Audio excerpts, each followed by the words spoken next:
Es la mañana en el continente americano. Cuando atardece en Europa y cae la noche en Asia. Así despierta el continente americano y transcurre el día y la noche en el resto del mundo. La mañana. Un buen día tengan todos, bienvenidos a la mañana de NTN 24. Ya estamos en el ombligo de la semana, miércoles 8 en punto en Bogotá, Quito y Lima. Andrea Bernal y Ruth del Salto junto a ustedes. Andrea, buen miércoles. ¿Qué tal? Buen miércoles. Eso no había escuchado yo antes. El ombligo. No, el ombligo de la semana. O sea, el inicio de la semana, ¿no? O el final de la semana. Por eso, ¿y la mitad de qué está? Me gusta, porque eso está como de positivo, ¿no? Ya, estamos llegando, llegamos aquí a la mitad.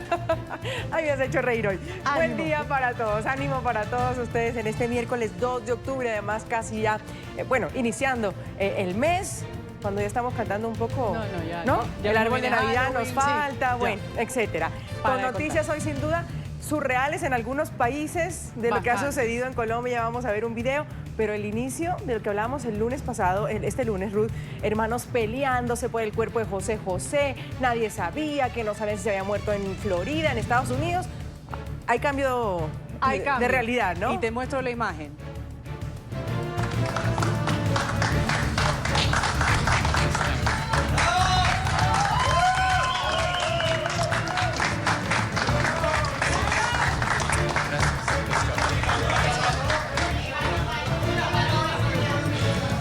Los amamos, gracias, platicamos pronto.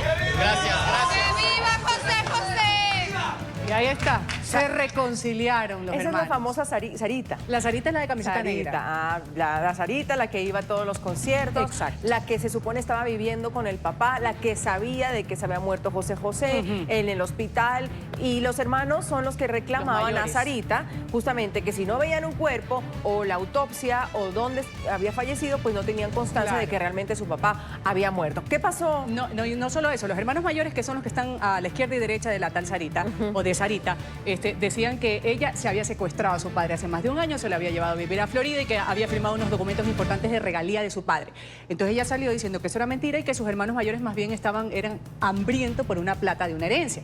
Se dijeron de todo, pero bueno, ahí se reconciliaron. El escenario fue la Embajada de México en Florida. Y la gran pregunta ahora, Andrea, es ¿dónde están los restos de José José? Porque no han informado sobre el paradero del cuerpo del intérprete. Se supone que eso iba a llevarlos a reconciliarse, pero ese pequeño detalle no se sabe aún. No se sabe, entonces vamos a dar paso inmediatamente a Paola Serna. Ella está desde Florida, nos despeja algunas que otras dudas y además nos habla de los homenajes que van a llevarse a cabo para el príncipe de la canción. Paola, adelante. Hola, buenos días, Andrea, Ruth. Pues la verdad, la misma pregunta la tenemos todos los que hemos estado siguiendo esta noticia. No se sabe a ciencia cierta dónde está el cuerpo de José José.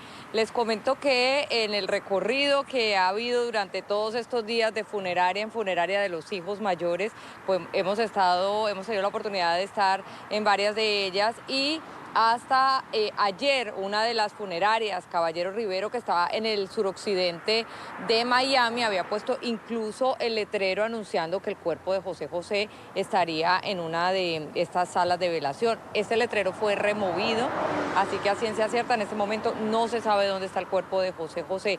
Ayer, pues como ustedes anunciaron antes, ese abrazo de reconciliación entre los hermanos después de todo lo que se dijeron, incluso los hermanos mayores dieron una rueda de prensa inicial en la que pedían la autopsia del cuerpo de su padre, querían saber si efectivamente murió a consecuencia de este cáncer de páncreas, querían tener todos los detalles y por la noche en el consulado mexicano, acompañados del cónsul, pues se dieron ya este abrazo, pero vamos a contarles un poco cómo fue que transcurrieron los hechos y qué ha pasado hasta este momento. Los tres hijos del fallecido cantante mexicano José José aparecieron el martes frente a la prensa, pero no dieron detalles sobre el paradero del cuerpo del intérprete. Tras un intercambio de duras acusaciones, los dos hijos mayores, José Joel y Marisol, se reunieron con su media hermana Sara en el Consulado de México en Miami, pero no dieron declaraciones. Después de dialogar y estar juntos con la familia, se tomó la decisión de estar unidos más que nunca para despedir con el honor que se merece, tanto en Miami como en México al señor José Rómulo Sosa Ortiz, conocido y amado a nivel mundial como nuestro príncipe de la canción, José José. Horas antes de la reunión, José Joel y Marisol habían pedido una vez más a su hermana Sara permitirles despedirse de su padre, e incluso habían exigido que se le practicara una autopsia. El llamado príncipe de la canción falleció el sábado a los 71 años en un hospital del condado de Miami-Dade tras padecer un cáncer de páncreas. Pero los hijos mayores recriminaron a su hermana haberse llevado al cantante de Ciudad de México a Miami, cuando aseguran se estaba recuperando. Con más de 100 millones de discos vendidos, José José es uno de los intérpretes más exitosos en habla hispana. El cantante, quien cedió todos los derechos de su obra a su hija Sara, estuvo distanciado de sus hijos mayores en los últimos años, aunque hubo una reconciliación. Bueno, y les comento referente a los homenajes, el único anuncio, digamos, oficial fue el que emitió la hija Sarita el pasado lunes, en el que ha dicho que se van a realizar 2 homenajes, uno aquí en la ciudad de Miami y otro en México. Sin embargo, se especula que habría este jueves un homenaje que van a realizar de forma interna y pues que esta sería la razón por la cual la funeraria removió el nombre, para que no lleguen personas a este lugar, y ya el viernes se realizaría en forma pública el homenaje, por lo menos aquí en Miami. Y esta es por ahora la información que tenemos desde la capital del sol. Continúen ustedes con más. Buenos días.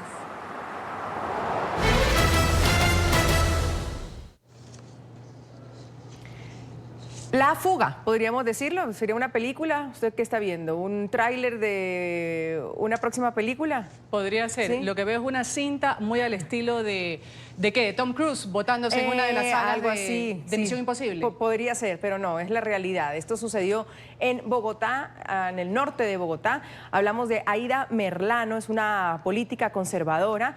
Estaba detenida, presa por compra de votos. Se compraron más de 73.000 votos para que esta persona, Aida Merlano, llegara a una curul del Senado, una excongresista. Estaba en una cita médica odontológica en un tercer piso de una clínica, y ahí la vemos, con una soga roja, baja, la ayudan. Ya vamos a tener detalles de quiénes la ayudan, quiénes ahorita están siendo investigados. Estaba custodiada por el IMPEC, que es pues la policía de la cárcel, y hay una moto de Rappi. Ahora le están llamando en Colombia la Rapifuga, donde la señora, que es la de blanco, se monta en esa moto y caminando tranquila, con un portafolio que tiene. Sí. Y ahí te vi. Y ni el polvo de la señora. Ahí te vi. Todavía ni en polvo de la señora, esta congresista, excongresista, que fue sentenciada hace 2 semanas justamente a 15 años de prisión por corrupción. Salió a esta cita médica, 5 horas estuvo ahí donde el odontólogo, y después se fugó, como dicen, en las narices de las autoridades, porque las autoridades estaban en las afueras del consultorio y la señora por la ventana se botó. La cosa es que siguen las investigaciones en el lugar donde sucedieron los hechos, en un centro médico en Bogotá. Vamos a esta hora a saludar a nuestro periodista Carlos Raigoso, nos acompaña hasta ahora. Carlos, ¿qué más se sabe? ¿Qué dice la gente que está trabajando ahí? Las personas que están detrás justamente tuyo, porque hay un parqueadero además. ¿Fue a vista paciencia de las personas que estaban en ese momento? ¿Qué dicen hoy, esta mañana? Bueno, ¿qué tal? Muy buenos días para ustedes, compañeras, para todos los televidentes de NTN 24. Miren, tengo que comenzar por decirles información que se conoce de último momento, y es que una emisora en Bogotá acaba de publicar, o de revelar más bien, detalles de lo que habría ocurrido después de la fuga de esta excongresista. Y es que al parecer habría comprado tiquetes para escaparse hacia una isla en el Caribe. Aparentemente hombres de inteligencia ya tenían esta información, la habrían estado esperando en el aeropuerto internacional de El Dorado acá en Bogotá, pero ella nunca llegó, por lo que también se plantea la posibilidad de que ella sido un sofisma de distracción que usó ella durante su fuga. Esta es la ventana, fíjense ustedes, ahí sí me colabora mi camarógrafo Saúl Castro, esta es la ventana por la que ella se fugó, la del lado derecho de sus pantallas. Es una ventana muy angosta, y desde ahí fue que colgaron esa reata roja que ustedes veían en el video. Se voló por el parqueadero, saltó hasta acá donde la estaba esperando la motocicleta, que finalmente la bajó a la carrera séptima, que es una avenida, arteria del norte y todo el oriente de la capital colombiana, y varias cámaras de seguridad habrían seguido esa fuga.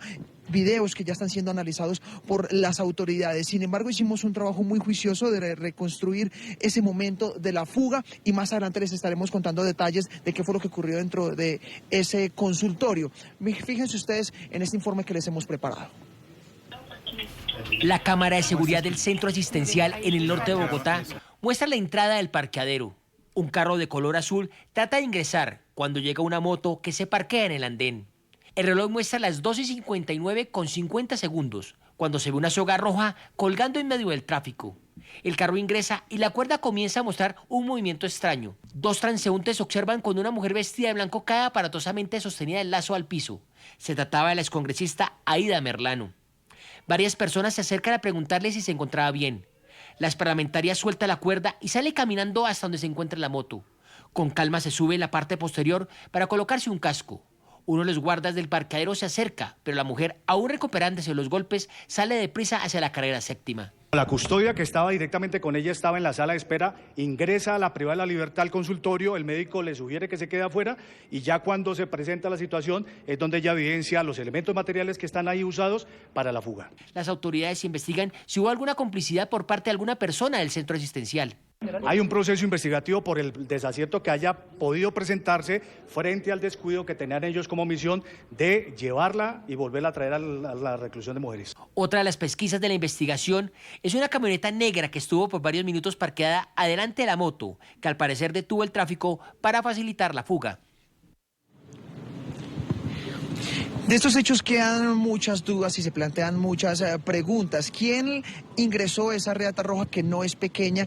¿Quién la amarró dentro de este consultorio? Pero también quiénes eran las personas que cuando ella cae de esa soga en la que venía descolgando, la ayudan, no se preguntan por qué alguien se está bajando de una cuerda, se monta en una moto con aparente premura y sale huyendo.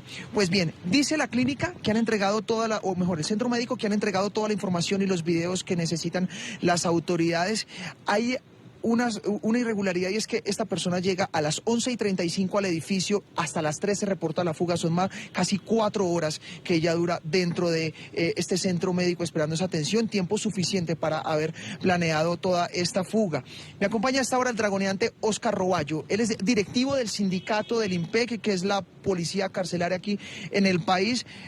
Roballo, gracias por estar con nosotros y lo primero que quiero preguntarles, ¿qué dice su compañera, la custodia, la única mujer que había en ese momento acompañando a la excongresista en el momento de la fuga? Bueno, ella manifiesta que tuvo contacto visual permanente con la interna, que había una puerta de vidrio que le permitía estar custodiándola, que en el momento antes de que ella se percata de la fuga, la asistente del odontólogo empezó a hacer la charla, a distraerla, y de un momento a otro el odontólogo salió con 2 personas más que estaban escondidas dentro del consultorio antes de que llegara la guardia. Por eso la denuncia de que el centro médico y que el profesional de la salud se prestó para la fuga de Aida Merlano. ¿Quiénes eran esas 2 personas? Al parecer son familiares de ella, de Aida Merlano, una mujer de 25 años y un joven de 19. Por los rasgos que pudo identificar la compañera, se presume que sean los hijos de Aida Merlano. O familiares muy cercanos. Bien. Hay otra denuncia, ustedes cuestionan el que a esta excongresista, por los delitos que se le imputan, ella tenía que tener un nivel alto de seguridad, es decir, hubo una modificación en el esquema que a ella se le venía prestando cada que salía de la cárcel. Bueno, en el IMPEC existe un comité que se genera por altos directivos del IMPEC y el director general, que son los que conceptúan o perfilan las personas privadas de la libertad. En el 19 de mayo del 2019 salió un concepto de que le bajaron a un nivel 2 de seguridad a Aida Merlano, que es un nivel de confianza, que ya las remisiones que hacen son por parte de la guardia de la cárcel. En las audiencias o desde la fecha de la captura de ella, la venían trasladando los grupos especiales del IMPEC, más o menos con un esquema de seguridad de 10 funcionarios, incluido un suboficial de la guardia, con armas de alto alcance, chalecos y mejor preparados que la compañera que se enfrentó ayer a esta fuga. Pensamos nosotros que desde este acto administrativo lo estaban planeando y planificando. Hecho eventual que se hayan tenido pasajes, que se presente este tipo de anomalías que no son normales. ¿Tenían alerta ustedes o algún indicio de que podía presentarse esta fuga? Bueno, Por el concepto del IMPEC no, porque si el IMPEC le bajó la connotación, no la teníamos, pero sí fue, lo bajaron de nivel de manera ilegal y de manera irregular porque ya debía estar en el nivel 1 de alta seguridad. Dragoneante, gracias por la información. Es decir que lo que denuncian en este momento desde el interior de la entidad es que a ella se bajó de un nivel 1 de seguridad, que era un alto perfil para esta persona privada de la libertad, a un nivel 2 donde se disminuye el esquema de seguridad. Por fuga de presos, esta persona, Aida Merlano, si se presenta dentro de las próximas 36 horas, las únicas sanciones que tendrían serían disciplinarias. Si se presenta dentro de los siguientes 3 meses, voluntariamente, podría obtener una rebaja del 50% en esa condena por el delito de fuga de presos. Y de ahí en adelante, pues, no tendría ningún beneficio. A esta hora se adelanta un operativo en toda la capital colombiana y también en las salidas internacionales para recapturar a la excongresista que, repetimos, se ha fugado en las últimas horas de un centro médico descendiendo por una soga desde el 3er piso de esta entidad en el norte de Bogotá. Soy Carlos Arraigoso, información para NTN 24. Gracias, Carlos, gracias, Carlos. La gente se ríe, ¿no? Nos parece gracioso, la caída, hay tantos memes en Instagram, ni se diga, todo el mundo comentando, hay chistes, pero lo que debería es indignarnos. Claro. Lo que pasa es que el episodio da gracia por la forma en la que sucede. No, entiendo que puede ser gracioso al momento, pero el hecho es terrible. Además, todo lo que nos dice Carlos desde su reporte, le bajaron el nivel de seguridad. Así está. Sospechoso. ¿Qué hacían los hijos en una cita médica de alguien que está preso?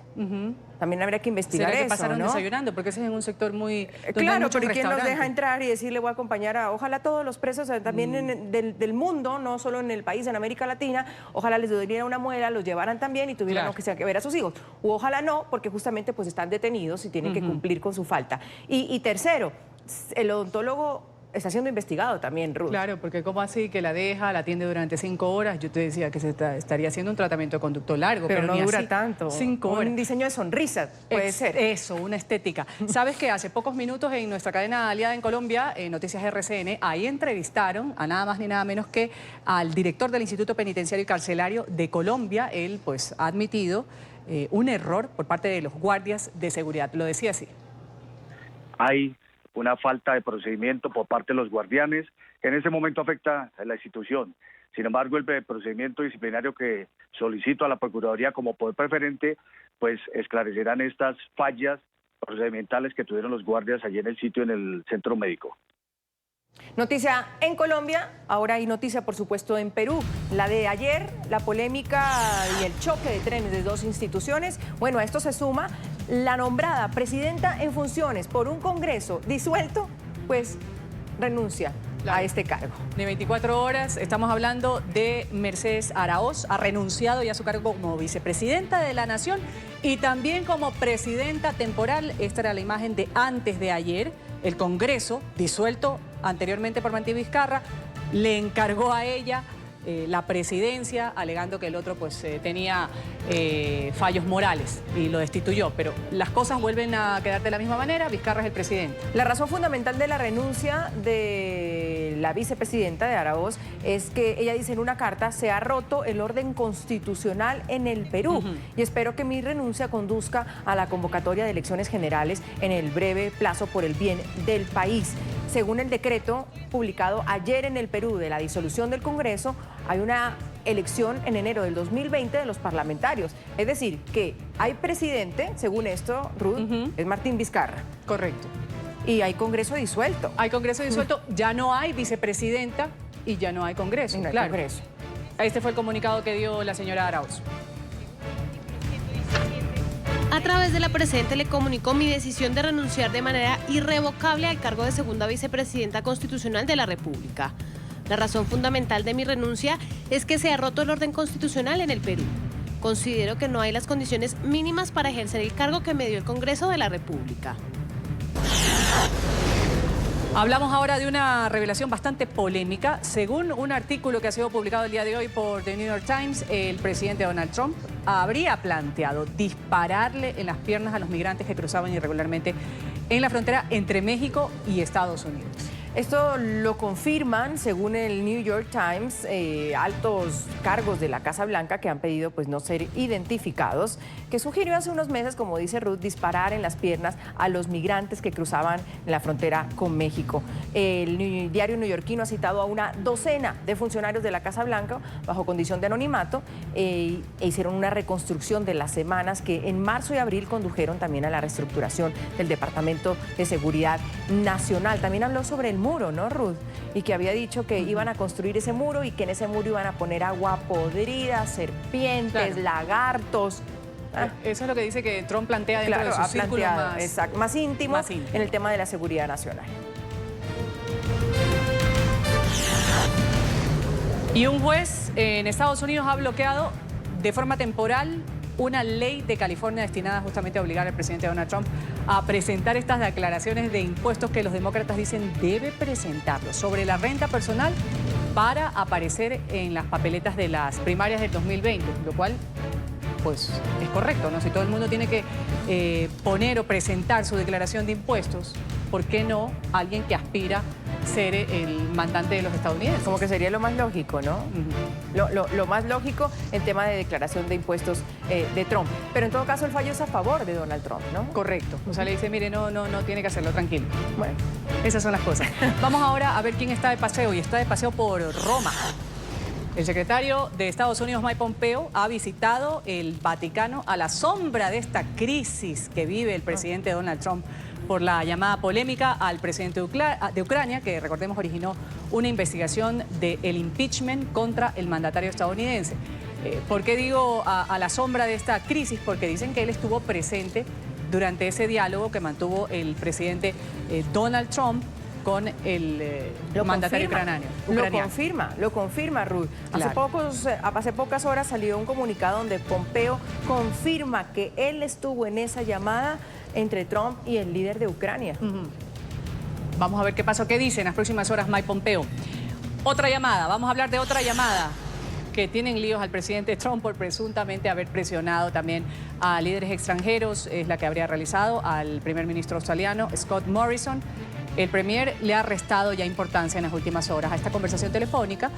Ha dicho que el contenido de la llamada, que está desatando una nueva tormenta política en Estados Unidos, fue realmente que no tenía ningún sustento, insustancial es la palabra que ha usado Morrison. Las llamadas le pasan factura al presidente Donald Trump, ¿no? O sea, no solo por lo que gasta en la Casa Blanca por la yo llamada. creo que es muy tecnológico. Política. El Twitter lo usa mucho. Claro. Y esas llamadas le deben costar bueno, sí, no me había puesto a pensar. El gasto para la Casa Blanca y el gasto para él. Esas facturas, imagínate. El de Ucrania, Putin, vamos con el de Australia, quién sabe cuántos más. Quién sabe cuántas llamadas tendrá también hasta Corea del Norte. Cuántas llamadas. Hace unas semanas el presidente se puso en contacto conmigo y me solicitó oficialmente un punto de contacto entre el gobierno de Australia y el fiscal de los Estados Unidos, que me alegré de hacer, porque era algo que ya nos habíamos comprometido a hacer, y luego tuvimos una charla rápida sobre la reunión que pronto íbamos a tener en Washington, así que fue una conversación bastante tranquila. El primer ministro Boris Johnson continúa con su campaña para el retiro del Reino Unido de la Unión Europea. Este miércoles, justamente, el premier británico va a presentar a Bruselas esta nueva propuesta de la salida del Reino Unido. Sin embargo, falta menos de un mes, como sabemos, para efectuarse el Brexit. Los líderes europeos se muestran bastante escépticos ante un acuerdo que realmente satisfaga a las partes involucradas.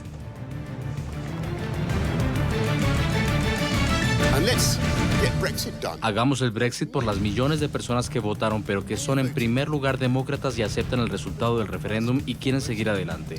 Y cuando digo que quiero que trabajemos juntos ahora para unir a este país, por supuesto que ustedes tienen derecho, es la primera vez que hablo con ustedes como líderes del partido y primer ministro en esta conferencia. Ustedes tienen derecho a preguntar acerca de mis principios básicos y los ideales que me impulsan una y otra vez como primer ministro. Un año ya Minuto de silencio en Estambul para conmemorar este primer año del asesinato del periodista saudí Jamal Khashoggi. Colegas del columnista del Washington Post y grupos también de defensores de derechos humanos se reunieron en la ciudad turca para exigir a las autoridades de Arabia Saudita responsabilizarse de la muerte del comunicador. En el encuentro pidieron a Riad liberar a los numerosos críticos del gobierno que permanecen bajo custodia.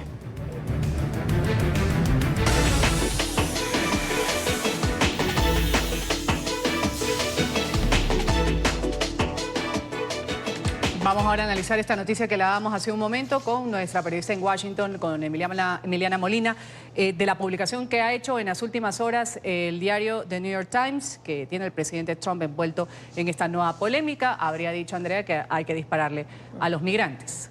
Emiliana, buen día. Pero hay grabaciones, hay algo que pruebe que el presidente Trump dijo esto, o se está basando el New York Times en fuentes de la Casa Blanca nada más. Pues Andrea Ruz, ¿qué tal? Muy buenos días. Fíjate que hasta el momento de esa reunión no se conoce ningún tipo de grabación. El informe del New York Times está basado en al menos 12 fuentes que se mantuvieron en el anonimato para compartir este tipo de detalles de una reunión que se supone iba a durar tan solo 30 minutos y terminó durando un poco más de 2 horas. Aquí en esta reunión el mandatario estadounidense Donald Trump quería intentar cerrar la frontera, los más de 3.200 kilómetros de frontera entre México y Estados Unidos, y recordemos que fue de esta misma reunión donde surgieron después declaraciones públicas del Ejecutivo donde este decía que los soldados estadounidenses tenían permiso para dispararle a los migrantes si estos se enfrentaban a los soldados lanzándoles piedras o otro tipo de obstáculos para intentar lograr entrar a Estados Unidos. De esta misma reunión también surgió una idea del Ejecutivo que no está en grabaciones que se conozcan hasta el momento, que posiblemente podrían dispararle a los migrantes para intentar ralentizar su llegada a la Unión Americana. Pero esto preocupaba, por supuesto, a expertos, pues le dijeron al Ejecutivo que esto era ilegal.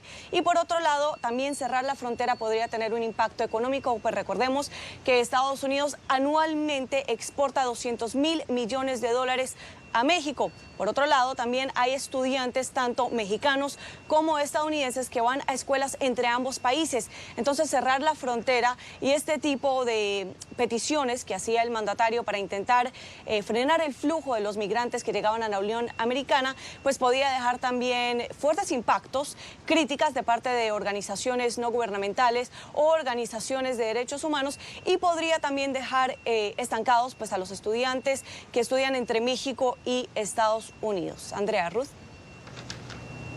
Gracias, Emiliana. Una cuestión más. Ahí está identificado en qué contexto lo dijo el presidente Donald Trump, porque lo que usted dice es cierto. Bueno, el presidente de Donald Trump tiene tantos lapsus, ¿no? Y tantas ideas. Tantas ideas, además, que una cosa es que lo que dice y otra cosa es que realmente pues llega a un hecho donde la gente de su seguridad y la gente pues de migración le diga: discúlpeme, presidente, pero usted sabe que eso no se puede hacer, ¿no? O sea, vamos a otra idea. ¿Sabemos el contexto de esta conversación? Pues Andrea, es interesante porque en ningún momento el New York Times en este informe dice que el mandatario lo estaba lanzando como posiblemente un chiste, sino que más bien en realidad era algo que el Ejecutivo estaba viendo a ver si se podía hacer o no. Entre estas ideas, no solo dijo que podrían dispararle a los migrantes en las piernas para ralentizar su llegada a Estados Unidos, sino que también flotó la idea de fortalecer el muro con un foso que podrían ahí meterle de pronto serpientes y cocodrilos y así, de otra manera, impedir el paso de los migrantes. Parece ser, basado en las declaraciones que vemos en este informe y en las fuentes que tiene el New York Times, ¿no?, que el Ejecutivo simplemente estaba intentando ver a toda costa qué podría lograr para bajar ese número de migrantes que intentan llegar a la Unión Americana y lograr así cumplir pues su promesa de campaña electoral en el 2016 y la promesa que ha mantenido, digamos, a todos sus votantes a favor del Ejecutivo a toda costa. Andrea Ruz. Gracias, Emiliana. ¿Qué sentirán, Andrea, me pregunto yo, las personas, los migrantes o quienes tienen familias que han salido a buscar lo que dicen el sueño americano, mejores días en Estados Unidos, o que piensan hacerlo, cuando escuchan que esta habría sido una sugerencia del mandatario estadounidense? Vamos a saludar a esta hora a un abogado de inmigración. Trabaja directamente con este tipo de familias. Jorge Rivera está con nosotros aquí en NTN 24. Su impresión, abogado Rivera, cuando se da a conocer a través de un medio de comunicación que el presidente Donald Trump habría sugerido dispararle en las piernas a los migrantes. Sí, encantado de estar con ustedes. Y esto es algo bien preocupante porque nos demuestra una actitud, un ánimo en contra de los inmigrantes, y por eso es que todos los cambios que hemos visto de parte de inmigración han sido anti-inmigrantes. No hemos visto un cambio a favor. Las únicas buenas noticias que hemos visto de inmigración durante la administración han sido porque las Cortes Federales lo han logrado bloquear. Pero si Trump tuviera su voluntad, los cambios de inmigración serían mucho peores de lo que hemos visto. Abogado, cabe, y yo entiendo que la frase es dura, que esa frase pues en boca de un mandatario no se debe usar jamás, pero cabe que esto hubiera sido en una cuestión, no sé, distendida entre personas, que los presidentes a veces comentan tantas cosas en un momento de distensión, no sé, estoy buscando la palabra precisa, pero que del dicho al hecho, pues eso es mucho, no solo hay mucho trecho, sino que es imposible hacerlo. Tal vez el New York Times podría estar exagerando esta noticia. Pues fíjate que han citado a 12 fuentes en la Casa Blanca que estuvieron presentes en estas reuniones. No, obviamente no podemos verificar, no podemos confirmar, pero sí 12 personas están diciendo que estos comentarios fueron hechos. Y lo más importante es ver la motivación detrás de todo esto. Y es una motivación pues no hay el más mínimo respeto por la vida ni los derechos humanos de los inmigrantes. Y que escuchando estos comentarios, estas ideas del presidente, ¿qué más podemos esperar en el futuro? Más cambios en contra de nuestra gente. Y por eso es que en su administración han visto una tras otra, cambios en contra de la inmigración, y eso es lo que esperamos en el futuro. Por eso lo que estamos advirtiendo a nuestros clientes es que por el momento, durante la administración de Trump, no podemos esperar que mejore la situación para los inmigrantes, a menos que lo obliguen las Cortes Federales y hasta la Corte Suprema, a donde vamos a tener decisiones sobre el DACA para los Dreamers y sobre el TPS para los centroamericanos. Vamos a agradecer al abogado Jorge Rivera, abogado de inmigración, ha estado con nosotros dándonos una impresión aquí en la mañana sobre esta propuesta que habría lanzado el presidente Donald Trump en un escenario que no se sabe cuál habrá sido, si en realidad de seriedad profunda o en medio de comer una hamburguesa, como lo decía Andrea, en un escenario distendido con sus colaboradores y funcionarios. Gracias por haber estado con nosotros. Vamos inmediatamente a hablar de lo que sucede en Nueva York. El día de hoy está previsto que el hermano del presidente de Honduras, quien está acusado de traficar toneladas de cocaína a Estados Unidos, empiece pues este juicio. Un escándalo que por supuesto ha salpicado al mandatario Juan Orlando Hernández. Vamos inmediatamente a darle paso a Alejandro Rincón, quien nos reporta desde Nueva York. Alejandro, ¿qué se prevé?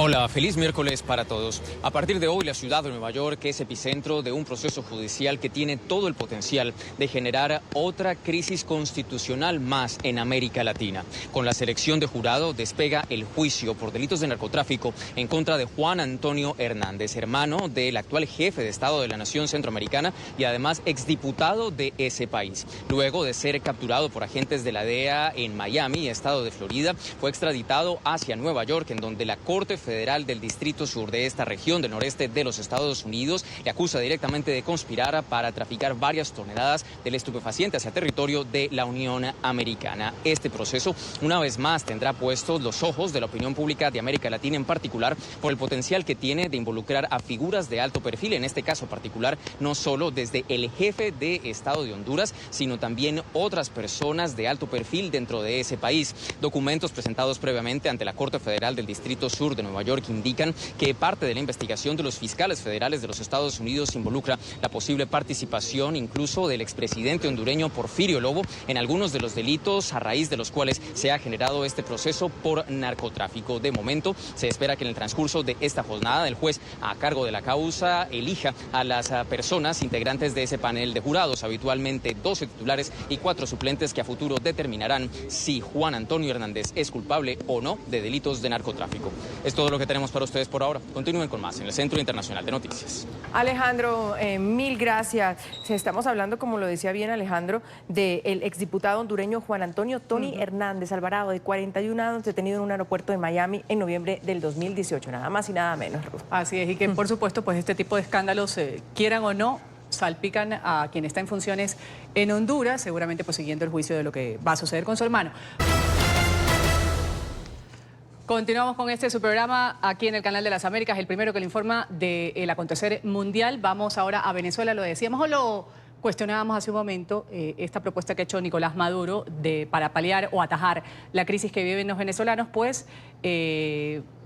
ha dicho, hay que instalar huertos y gallineros en las escuelas como una vía para atajar esta crisis de alimentos. Sin embargo, pues analizando bien la propuesta no es del todo mala. Pues veamos de qué está hablando. No sé si atajar la crisis sería suficiente, pero en todo caso, qué importante no solo que en Venezuela, sino que en general en nuestra región, en el mundo, pues todos pudiéramos cultivar nuestros alimentos y poder consumirlos. Claro, pero eso hay que ver en qué condiciones está el país, es posible, y si eso realmente puede atajar la crisis. Oliver Fernández está en Caracas y nos cuenta más de esta otra idea de Nicolás Maduro. Oliver.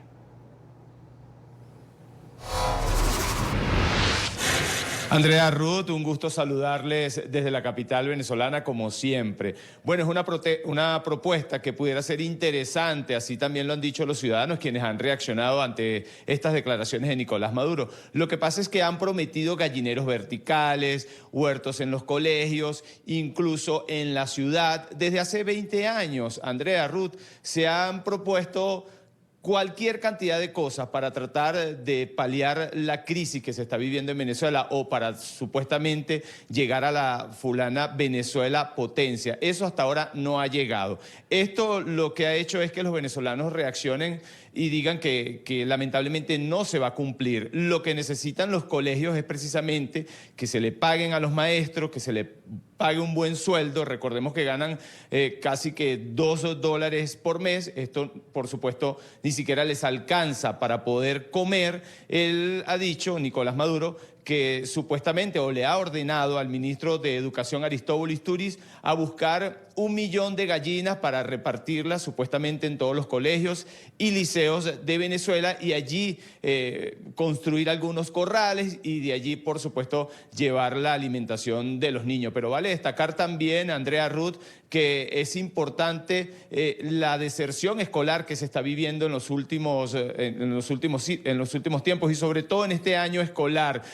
Tuve la oportunidad de conversar incluso este martes con una profesora y ella decía que no habían comenzado en el colegio en el que ella trabaja las clases todavía porque ni siquiera hay alumnos y los profesores prácticamente se fueron. Esto es lo que está ocurriendo, una deserción de profesores de aproximadamente o una diáspora de 35% y también ha ocurrido lo mismo con los niños en Venezuela. Sin embargo, esta nueva idea de Nicolás Maduro ha sido tildada como una burla por parte de los ciudadanos. Sin embargo, vamos a ver qué fue lo que dijo. Dejemos a un lado las diatribas y los conflictos inútiles y concentrémonos en la educación, en la forja, en sembrar paso a paso, sembrar valores. Valga el comentario de la siembra, Aristóbulo. Los huertos escolares, se los encargo a ustedes, muchachos. En toda escuela y liceo tiene que haber un huerto. Tiene que haber algo grande. Tenemos que hacerlo. No hay excusa. Toda escuela y liceo tiene un espacio. Algunos tienen un espacio grande. El que tenga el espacio grande me pone también ahí animales. Unas 200 gallinas, 300 gallinas. Yo tengo mis gallinas en mi casa y yo mismo las cuido. Silvia y yo las cuidamos. Por otra parte, para hoy se espera que la Subcomisión de Justicia de la Asamblea Nacional sesione. Ellos se van a pronunciar en torno a la violación de los derechos humanos de los presos políticos venezolanos. También se espera que Ana María da Costa, hermana del preso político Vasco da Costa, ofrezca declaraciones en relación con su hermano. Al parecer, no le dejan en la cárcel militar de Ramo Verde ingresar las medicinas para poder curar el cáncer que padece ya desde hace varios meses. Esta es la información que nosotros podemos aportar a esta hora desde Caracas. Volvemos contigo, Andrea Ruth, a la mañana de NTN 24. Gracias, Oliver. Sin duda, en un país normal, como lo decíamos, esto funcionaría. En muchos lugares de Europa y en colegios también europeos funciona, les enseñan a los niños a tener sus huertas, a cultivar lo que van a comer, a cuidar sus plantas. Pero como dice Oliver, a prioridades hay prioridades. Y además que esto ya no es una propuesta nueva, como lo ha dicho hace 20 años, la cosa es cuáles son los recursos y cuál es la efectividad en realidad para paliar esta crisis, como lo plantea o como lo dibuja o colorea Nicolás Maduro. Vamos ahora a pasar de información. Pompeo, Andrea, que está paseando por la Capilla Sixtina, haciendo algunas visitas también a nivel político. Dicen que lo que los ven lo han visto un poco preocupado. Lo comentábamos por la preocupación, nada más y nada menos. El secretario de Estado Mike Pompeo visita el Vaticano en medio de una crisis desatada por la llamada de Donald Trump al presidente de Ucrania que originó una investigación de impeachment contra el mandatario. Pero hay más, Ruth. Así es, ha confirmado, Pompeo ha dicho, sí, yo efectivamente participé en esta conversación, no tengo nada que esconder, fue una conversación totalmente normal. Vamos a ver qué se dice en la Casa Blanca, el reporte lo tiene hasta ahora Leonardo Feldman, él es periodista de nuestra cadena aliada La Voz de América. Adelante, Leonardo, desde la capital estadounidense. Así es, como bien dijeron, el secretario de Estado Mike Pompeo acaba de confirmar que él estuvo en la famosa llamada entre el presidente Donald Trump y el presidente ucraniano Zelensky. Esta es la llamada que provocó que la presidenta de la Cámara de Representantes de Estados Unidos, Nancy Pelosi, anunciara una consulta formal de juicio político en contra de Trump. Esto después de que un denunciante protegido habría emitido una queja con el inspector general que Trump, según las transcripciones que ya hemos visto, le habría pedido en varias ocasiones al presidente ucraniano que investigara al hijo del ex vicepresidente Joe Biden. Además, le habría pedido que trabaje con su abogado personal Giuliani y el secretario de Justicia Barr para investigar al ex vicepresidente Joe Biden. Es importante notar que justamente anoche el presidente Donald Trump dice que este juicio político en contra de él es un golpe de Estado. Además de Mike Pompeo, el secretario de Estado que también está, como vemos ahora en esta llamada, él dice que las demandas del Congreso son simplemente métodos de intimidación. Y bueno, aparte de esto, sabemos que el presidente Donald Trump habría pedido reunirse con el denunciante protegido, quisiera hablar, entrevistarlo para saber más al respecto. Esto un día después de que él pidiera que se revelara su identidad. Gracias, Leonardo. No sabemos qué complicaciones podría tener Mike Pompeo en este caso, quizás investigado, no sé si su cargo cuestionado en este caso como secretario de Estado, pero admitir que estuvo en esta llamada, que lo pone al presidente en un impeachment, no es cualquier cosa. No es cualquier cosa, pero también es parte de, no sé, un funcionario muy cercano a Donald Trump. ¿Qué de raro está en que haya estado ¿Cómplice? En esta conversación? Pero ¿Cómplice? ¿Hasta qué punto? ¿Cómplice? ¿Qué escuchó? ¿Y qué no dijo? ¿Y qué crees? ¿Que tenía que salir corriendo a decirle, mire, dijo esto, Trump le pidió seguramente, si está presionando otro gobierno para algunas cosas, no sabemos. Habrá tela para cortar sin duda alguna. Vamos a otro corte comercial. Ahora vamos a hablar de las normas de uso que Colombia le pondrá al uso de vapeadores y a los cigarrillos electrónicos. Habían encontrado la maravilla para dejar de fumar. Para que no afecte supuestamente la nicotina. ¿Cómo es que uno dice que la enfermedad, la cura resultó porque la enfermedad? Correcto, y lo peor es que en Colombia está confirmándose que los jóvenes, adolescentes jóvenes, son los que más consumen o más se prestan para el vapeo en las fiestas. Continuamos con el programa La Mañana de NTN 24, revisando el acontecer internacional, 8:56 en Lima, Perú. Ahí todavía pues hay conmoción, continúa esta incertidumbre política. Mercedes Araoz ha renunciado a su cargo como vicepresidenta de la Nación, también a la presidencia interina del país, que le fue encargada, recordemos, por el Congreso disuelto el pasado lunes. A través de una carta que ha sido difundida en su cuenta de Twitter, esta mujer argumentó que la ruptura del orden constitucional la llevó a dar un paso al costado. Dijo que deberá ser el Tribunal Constitucional el que resuelva la controversia política y en esta misma carta también pide convocar a elecciones generales lo más pronto posible. A través de la presente le comunicó mi decisión de renunciar de manera irrevocable al cargo de segunda vicepresidenta constitucional de la República. La razón fundamental de mi renuncia es que se ha roto el orden constitucional en el Perú. Considero que no hay las condiciones mínimas para ejercer el cargo que me dio el Congreso de la República. Y continúa hasta ahora siendo un misterio el paradero de la excongresista colombiana Aida Merlano. Ahí la vemos, se fugó de un centro médico, sucedió el día de ayer en el norte de la capital, Bogotá, cuando asistía a una cita odontológica. Esta mujer extendió una soga desde un tercer piso de un edificio, se lanzó para caer en plena calle. En un video en manos de la policía se observa el momento exacto cuando la excongresista se lanza por la ventana, se sube a una moto y huye. Merlano fue condenada por la Corte Suprema de Justicia de Colombia por los delitos de concierto para delinquir agravado, corrupción al sufragante en calidad de coautora y tenencia ilegal de armas. La policía ofrece 10 millones de pesos de recompensa por su ubicación. O sea, más o menos lo que significa $3.000.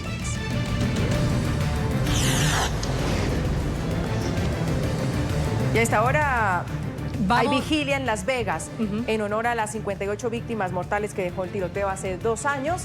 Antes tenemos la noticia de Donald Trump, la polémica, ¿no? Claro, de lo que ha dicho frente a los migrantes en una conversación, según el New York Times, privada entre sus asesores.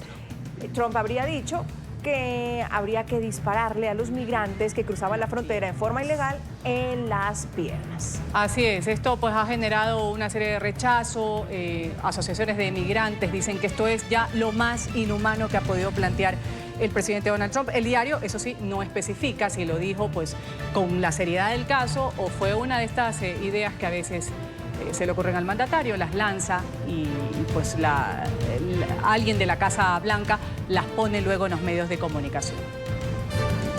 Ahora sí hablamos de la vigilia en Las Vegas en honor a las 58 víctimas mortales que dejó el tiroteo hace 2 años en un festival de música country. En una sobria ceremonia a la que asistió la alcaldesa de la ciudad ofrecieron 1 minuto de silencio y encendieron velas en honor a cada uno de los fallecidos.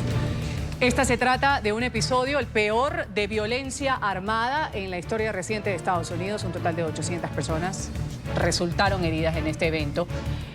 Las autoridades todavía no han logrado establecer los motivos del autor del ataque, un hombre de 64 años que fue abatido en este tiroteo. 3 días después de anunciarse la muerte del príncipe de la canción, los hijos de José José finalmente se reconciliaron y anunciaron los homenajes que se adelantarán en Miami y en México en homenaje al cantante. Los hermanos Sosa se reunieron en el Consulado de México en la ciudad de Miami y aunque permitieron el acceso a la prensa, no entregaron detalles sobre el cuerpo del artista. La reconciliación, ahí vemos con abrazo, llanto y diciendo pues los amamos a todos, tuvo lugar después de duras acusaciones de lado y lado, Marisol y José Joel, por una parte, los que están en el extremo de la chica de en medio, que es Sara, la hija menor del príncipe de la canción, a quien exigieron permitirles despedir a su padre. Ellos habrían exigido incluso que se le practicara una autopsia. Después de dialogar y estar juntos con la familia, se tomó la decisión de estar unidos más que nunca para despedir con el honor que se merece, tanto en Miami como en México, al señor José Rómulo Sosa Ortiz, conocido y amado a nivel mundial como nuestro príncipe de la canción, José José.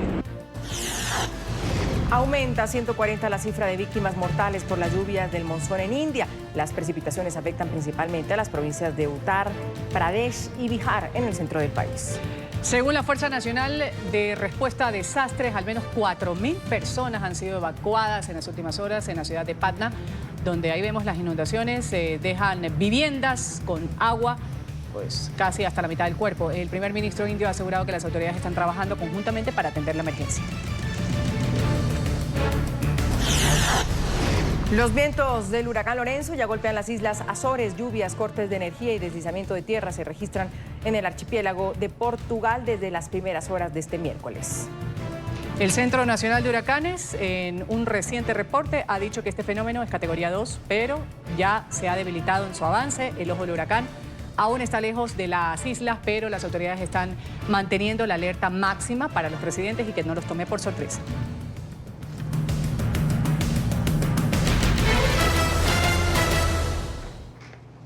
Y ya lo decíamos hace un momento, Andrea, esta moda que se ha instaurado en el mundo entero, en Estados Unidos ya ha cobrado la vida de 7 personas, según lo dice las autoridades de salud.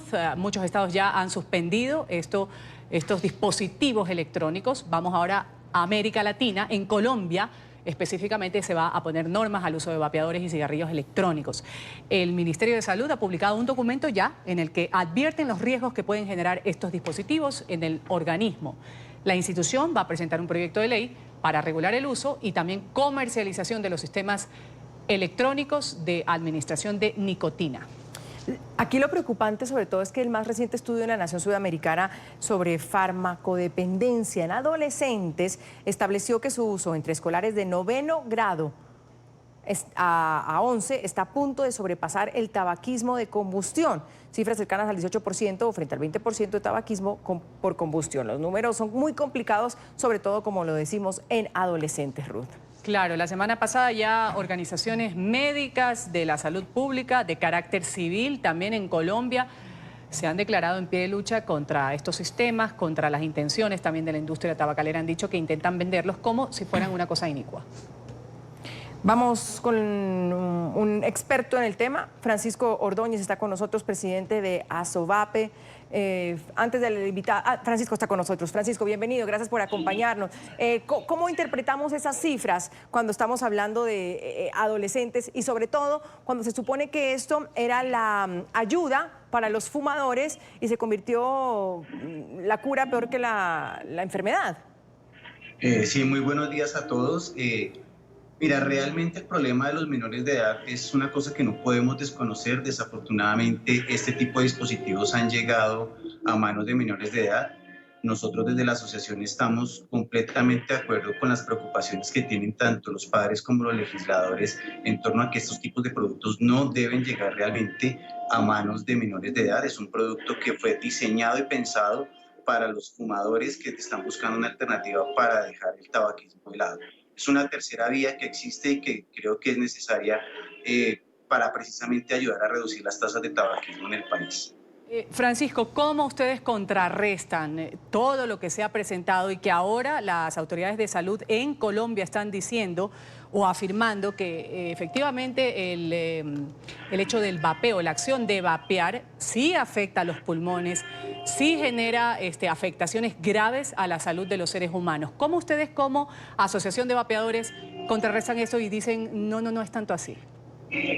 Mira, nuestros argumentos parten realmente de la experiencia que tiene el Reino Unido en este aspecto.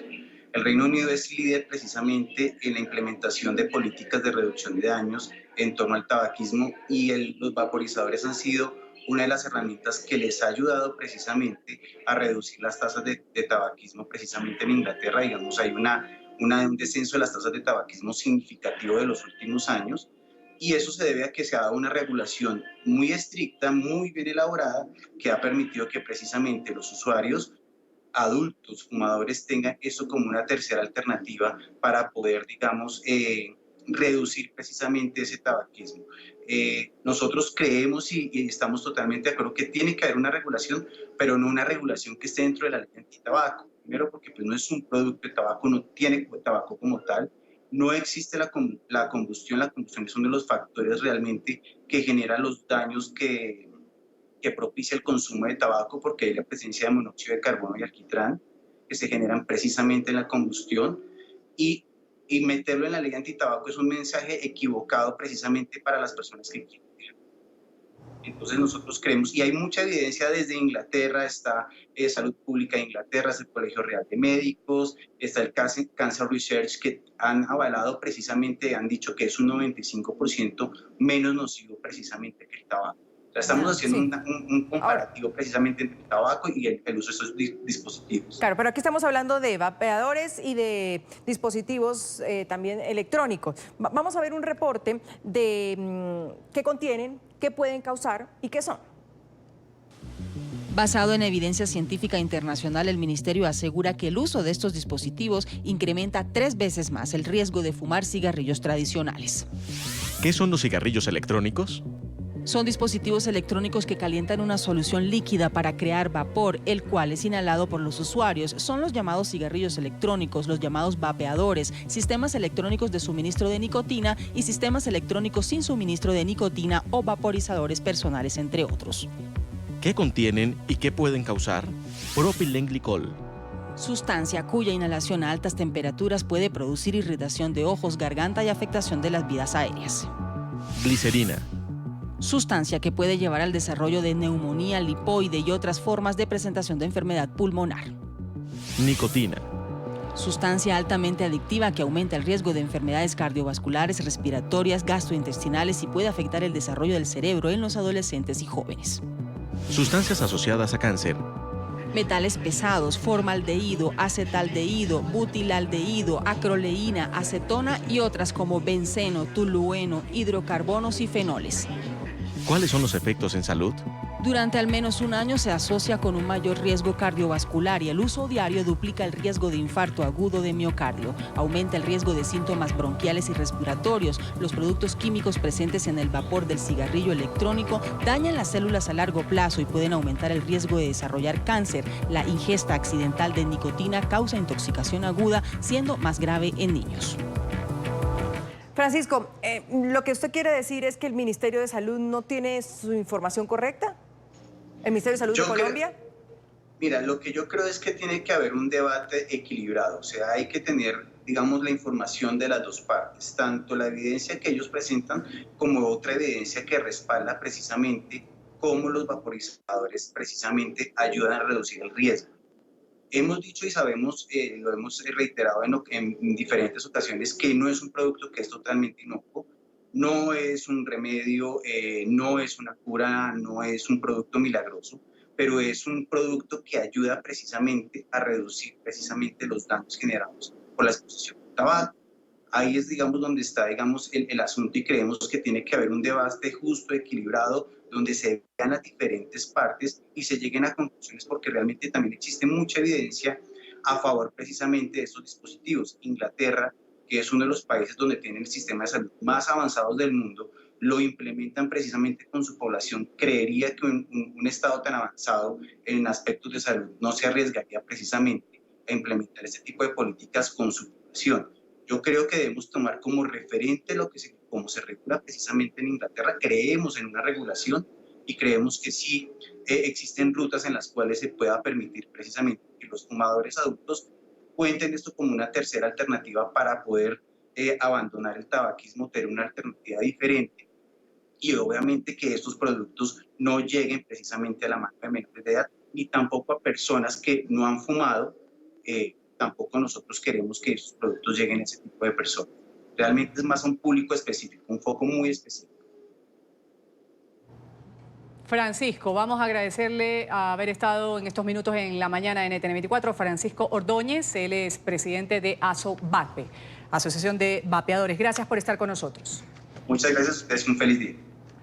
Vamos aquí a un corte comercial en la mañana de NTN24. Enseguida venimos con el bloque deportivo para ustedes.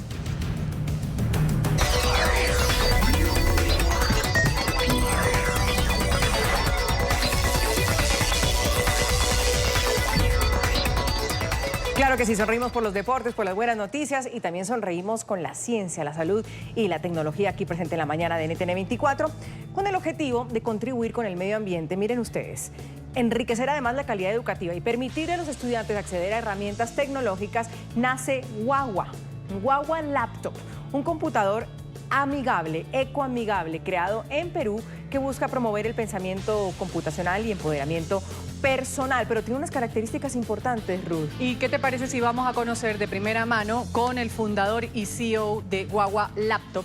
Está con nosotros aquí en la mañana Javier Carrasco. Gracias por estar con nosotros, señor Carrasco, en Ciencia, Salud y Tecnología. Gracias por la invitación.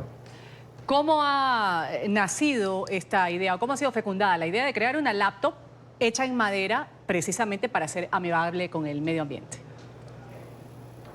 Bueno, en los distintos viajes, junto con el equipo Quintero que tuvimos por distintas partes del país, a distintos centros poblados, en las partes más alejadas de la geografía de nuestro Perú, visitamos distintos centros poblados, ¿no? Y encontramos el mismo común denominador: falta de acceso a la tecnología por parte de los estudiantes y las familias de estos estudiantes. No saben lo que es una computadora. Entonces, cuando yo llegaba a mi casa, pues llegaba con ese, vamos a decirle, malestar. Decía, oye, algo está mal acá, tenemos que hacer algo. Ya me había cansado de darle like a tantas páginas sobre emprendimientos y sobre ideas geniales que ayudan. Entonces decidimos tomar acción y creamos a Guagua Laptop, ¿no? Que busca democratizar el acceso a la tecnología de los estudiantes del Perú, la región y el mundo. Javier, aparte pues que sabemos que es de madera, ¿cuáles son las características técnicas que tiene Guagua Laptop? Bueno, dentro de las características principales de Guagua, pues es un equipo, es una laptop de 10.1 pulgadas de pantalla, tiene Wi-Fi, se puede conectar a Red LAN a través de un puerto Giga Ethernet, tiene 4 puertos USB, 2 GB de RAM, almacenamiento de 32 GB, pero además de eso, pues es un producto totalmente ecoamigable. Está todo el case hecho de madera reciclada, prensada, MDF, se energiza con paneles solares o con power bank portátil. Y ahora, de acuerdo al diseño y también pues todos estos beneficios que usted nos está hablando, ¿cuál es el público objetivo que ustedes proyectan con esta computadora? Bueno, Guagua busca convertirse en el kit digital, en la herramienta tecnológica para todos los estudiantes de escuelas públicas y privadas de todo el país, la región y el mundo. Está orientado a estudiantes y a la familia de estos estudiantes de estratos sociales C y D que no tienen acceso a tecnología por diferentes motivos económicos, en fin. Entonces, Guagua ese es el público objetivo, además de público en general que pueda adquirirla y busque una herramienta tecnológica no solamente para juegos, para distracción, sino que le permita construir, crear, desarrollar, innovar, emprender e inventar, ¿no? Es lo que para eso está orientado el producto, ¿no? Javier, gracias por esa iniciativa. Javier Carrasco, fundador y CEO de Guagua Laptop. Mil gracias. Ruth, sabe que hay algo interesante también porque, claro, llega a los lugares más pobres, digamos, de la sociedad o de los países, que empieza en Perú, pero tiene un panel solar. Entonces no funciona, entiendo, con electricidad, porque estos lugares, muchos colegios no tienen energía. Entonces tiene, no sé si alcanzaron a ver las fotos o los videos, tiene un panel solar puesto dentro del computador o lo conectas como un mouse y de esa forma funciona. Claro, bien, amigable, por eso dicen, con el medio ambiente. Bueno, buenas iniciativas en estos momentos. Entidades públicas de Perú, ahí van a arrancar. Vamos inmediatamente a comentar algo que ha sido lo más comentado en estos últimos días en Francia. Todo el mundo que estaba en estas cafeterías preciosas en París lo decía, ¿qué sería lo que le dijo el expresidente François Hollande a la ex primera dama de Francia, la mujer de Sarkozy? Esto sucedió en el duelo de Jacques Chirac. Ahí vemos a Carla Bruni que, Dios, o sea, se queda con la información con la boca abierta y todo el mundo decía, ¿pero qué será lo que le reveló, que le dijo que hizo hasta que la ex primera dama resople? Decía que había dicho que tenía mal aliento Hollande, que quién sabe qué chisme le había contado de algún amante. O sea, en verdad, todas estas redes sociales se prestan para tanto, pero ya se descubre el misterio. Había sido, claro. Sí, François Hollande dice que la realidad es mucho más triste y simple de lo que le dijo. Porque Carla Bruni le pregunta a François Hollande que por qué Bernadette Chirac no estaba en esa ceremonia en la iglesia.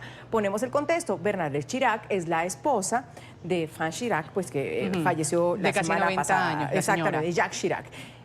Y François Hollande le dice que su estado de salud no le permite estar allí y que era muy difícil para ella. Es sin duda lo que suscitó esta reacción humana, dice François Hollande, y que cree él que es sincera por parte de Carla Bruni. O sea, es decir, como decimos los ecuatorianos, se desayunó Carla Bruni que la esposa de Chirac estaba un poquito grave de salud. Pues es que tal vez es la pregunta lógica, ¿no? ¿Por qué no está la esposa de la persona que falleció en esta misa? Claro. Bueno, porque está muy mal de salud. Así es. Vamos inmediatamente a agradecerles acompañarnos aquí, a Andrea y a mí, en la mañana de NTN 24. Recomendarles además que sigan con la señal del Canal de las Américas. Ya viene inmediatamente Club de Prensa. Ya está Gustavo Alegret con nosotros. Todas las noticias en nuestro portal web www.ntn24.com.